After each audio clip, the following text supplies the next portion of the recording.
ರಾಜ್ಯದಲ್ಲಿ ಈ ಒಂದು ಸರ್ಕಾರಕ್ಕೆ ಬರೀ ನಾವು ಅತಿ ಶೀಘ್ರದಲ್ಲಿ ಮಾಡ್ತೀವಿ, ನಾಳೆ ಮಾಡ್ತೀವಿ, 2 ದಿನದಲ್ಲಿ ಮಾಡ್ತೀವಿ ಅಂತ ಹೇಳೋದು ಬಿಟ್ಟು ನಿನ್ನೆ ಮಾನ್ಯ ಮುಖ್ಯಮಂತ್ರಿ ಸಿದ್ದರಾಮಯ್ಯ ಸರ್ ಹೇಳಿದ್ದಾರೆ.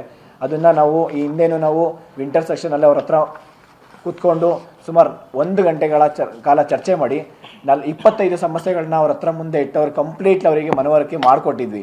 ಅದರಲ್ಲಿ 5 ವರ್ಷ ವಯೋಮಿತಿ ಸಡಿಲಿಕೆ ಮಾಡಿದ್ರು.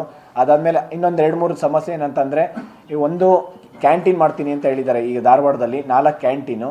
ಬಟ್ ಅದ್ರ ಜೊತೆಯಲ್ಲಿ ನಾವು ಈ ಕೂಡಲೇ ಕಾನೂನು ರೀತಿಯಲ್ಲಿ ಏನೇ ಸಮಸ್ಯೆ ಇದ್ರೂ ಅದನ್ನು ರೆಕ್ರೂಟ್ಮೆಂಟ್ ಮಾಡಿ ಅಂತ ಹೇಳ್ಬಿಟ್ಟು ಸಾಕಷ್ಟು ಒತ್ತಡ ಹಾಕಿದ್ವಿ. 2 ತಿಂಗಳು ಟೈಮ್ ಕೊಟ್ಟಿದ್ವಿ. 2 ತಿಂಗಳಾದ್ರೂ ಈ ಒಂದು ಫೆಬ್ರವರಿ 12ನೇ ತಾರೀಕು ಕೋರ್ಟ್ ಕೇಸ್ ಇತ್ತು. 12ನೇ ತಾರೀಕು ನಾವು 11ನೇ ತಾರೀಕು ಬೆಂಗಳೂರು ಫ್ರೀಡಮ್ ಪಾರ್ಕಲ್ಲಿ ಹೋರಾಟ ಮಾಡಿದ್ರು ಸರ್ಕಾರ ಅದನ್ನು ಸೀರಿಯಸ್ ಆಗಿ ಪರಿಗಣನೆಗೆ ತೊಗೊಂಡಿಲ್ಲ. ಇದನ್ನು ನಾವು ಖಂಡಿಸಿ ನಾವು ತಿರ್ಗಾ ಮತ್ತೆ ಧಾರವಾಡದಲ್ಲಿ ಹೋರಾಟ ಮಾಡೋದಕ್ಕೆ ನಾವು 24ನೇ ತಾರೀಕು ಮಾಡಿದ್ದು. 24ನೇ ತಾರೀಕು ನಿನ್ನೆ ಹೋರಾಟ ಮಾಡಿದ ಮೂಲ ಉದ್ದೇಶ ನೆಕ್ಸ್ಟ್ ಮಾರ್ಚ್ 2ನೇ ತಾರೀಕು ಕೋರ್ಟ್ ಕೇಸ್ ಇದೆ. ಬಟ್ ಇದು ಕೋರ್ಟ್ ಕೇಸ್ ಇದ್ರೂ ಕೂಡ ಈ ಹಿಂದೆನೂ ಕೋರ್ಟ್ ಕೇಸ್ ಇತ್ತು. ಯಾಕೆಂದರೆ ಬೇರೆ ಬೇರೆ ರಾಜ್ಯದಲ್ಲೂ ಸೇಮ್ ಸಮಸ್ಯೆ ಇದೆ, ರಿಸರ್ವೇಷನ್ ಸಮಸ್ಯೆ ಇದೆ.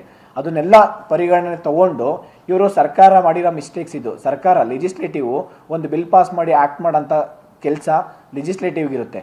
ಈ ಸರ್ಕಾರ ಮಾಡಬೇಕಾಗಿರೋಂಥದ್ದು ಇವ್ರು ಮಾಡಿ ಪ್ರತಿಯೊಂದು ಏನೇ ಸಮಸ್ಯೆ ಇದ್ರೂ ಯಾವುದೇ ಬಿಲ್ ಪಾಸ್ ಮಾಡಲಿ ಆ್ಯಕ್ಟ್ ಮಾಡಲಿ ಎಲ್ಲದಕ್ಕೂ ಕೋರ್ಟಿಗೆ ಹೋಗ್ತಾರೆ. ಕೋರ್ಟಿಗೆ ಹೋದಾಗ ಅದು ನಮ್ಮ ಇಂಡಿಯಾದಲ್ಲಿ there are more than 5 crores pending cases ಇದೆ. ಅದು ಇವತ್ತು 1 ವರ್ಷ 2 ವರ್ಷ 6 ತಿಂಗಳಲ್ಲಿ ಮುಗಿಯೋಂಥ ಕೆಲಸ ಅಲ್ಲ.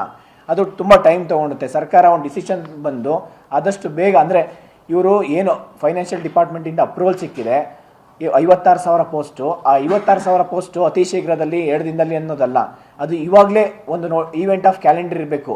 ಇಂಥ ದಿನ ನೋಟಿಫಿಕೇಶನ್ ಮಾಡ್ತೀವಿ, ಇಂಥ ದಿನ ಎಕ್ಸಾಮ್ ಮಾಡ್ತೀವಿ, ಇಂಥ ದಿನ ನಾವು ಆರ್ಡರ್ ಕಾಪಿ ಕೊಡ್ತೀವಿ, ನೀವು ಜಾಯ್ನಿಂಗ್ ಆಗಿ ಅಂತ ಒಂದು ಈವೆಂಟ್ ಆಫ್ ಕ್ಯಾಲೆಂಡರ್ ಇರಬೇಕು. ನೀವು ಬರೀ ಸುಮ್ಮನೆ ಈಗ ಶಿಕ್ಷಣ ಇಲಾಖೆಯಲ್ಲಿ 80,000 ಖಾಲಿ ಹುದ್ದೆ ಇದೆ. 80,000 ಖಾಲಿ ಹುದ್ದೆ ಇದೆ. PSTR, GPSTR, assistant professor, PU lecturer, ಮತ್ತು ದೈಹಿಕ ಶಿಕ್ಷಕರು, ಸಂಗೀತ ಟೀಚರು, ಕಂಪ್ಯೂಟರ್ ಟೀಚರ್ಸು 80,000 ಪೋಸ್ಟು. ಇವರು ಒಂದು ಪೋಸ್ಟ್ ಬಂದಿಲ್ಲ. ಈ ಸರ್ಕಾರ ಬಂದಮೇಲೆ ಒಂದೇ ಒಂದು ಪೋಸ್ಟ್ ಫಿಲ್ ಮಾಡಿಲ್ಲ. GPSTR ಒಂದು ನೋಟು 13,500 ಪೋಸ್ಟು 2022ರಲ್ಲಿ ಆಗಿದ್ದು. ಅದನ್ನು ಇವಾಗ ಈ ಸರ್ಕಾರ ಬಂದಮೇಲೆ ಆರ್ಡರ್ ಕಾಪಿ ಕೊಟ್ಟಿದ್ದಾರೆ.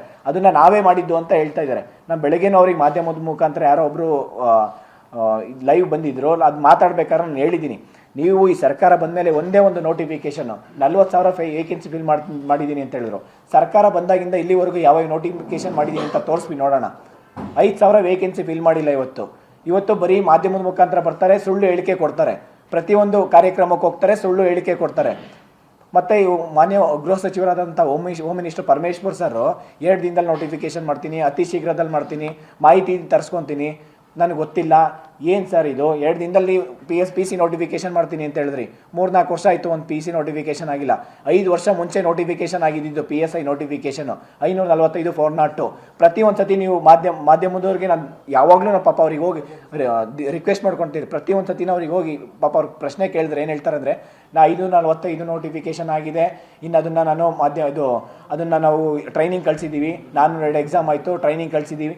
ಇದು ಏನು ಸರ್ ಇದು? 5 ವರ್ಷದಿಂದ ಎಷ್ಟು ಜನ ಲಕ್ಷಾಂತರ ವಿದ್ಯಾರ್ಥಿಗಳು PSI ಆಗಬೇಕು ಅಂತ ಹೇಳ್ಬಿಟ್ಟು ಕನ್ಸು ಕಟ್ಕೊಂಡು ಬಂದಿದ್ದಾರೆ. ಅವರು ಡಿಗ್ರಿ ಪಾಸ್ಔಟ್ ಹೋಗ್ಬಿಟ್ಟು ಇಲ್ಲಿ ಧಾರವಾಡ, ಬೆಂಗಳೂರು, ಬಿಜಾಪುರದಲ್ಲಿ ಬೇರೆ ಬೇರೆ ಮೇಜರ್ ಡಿಸ್ಟಿಕಲ್ಲಿ ಓದ್ತಾ ಇದ್ದಾರೆ. ಇವತ್ತು ಅವ್ರ ಪರಿಸ್ಥಿತಿ ಆಗಿದೆ ಅಂತಂದರೆ, ಮೊನ್ನೆ ಆಳ್ವಾಸ ಒಂದು ಕಾರ್ಯಕ್ರಮ ಆಗ್ತಿತ್ತು. ಆ ಕಾರ್ಯಕ್ರಮಕ್ಕೆ ಹೋದರೆ ಆ ಸ್ಟೇಜ್ ಮೇಲೆ ಕುತ್ಕೊಳಕ್ಕಾಗ್ತಾಯಿಲ್ಲ ನನಗೆ. ಅಷ್ಟು ನನಗೆ ಇದಾಗ್ತಿತ್ತು.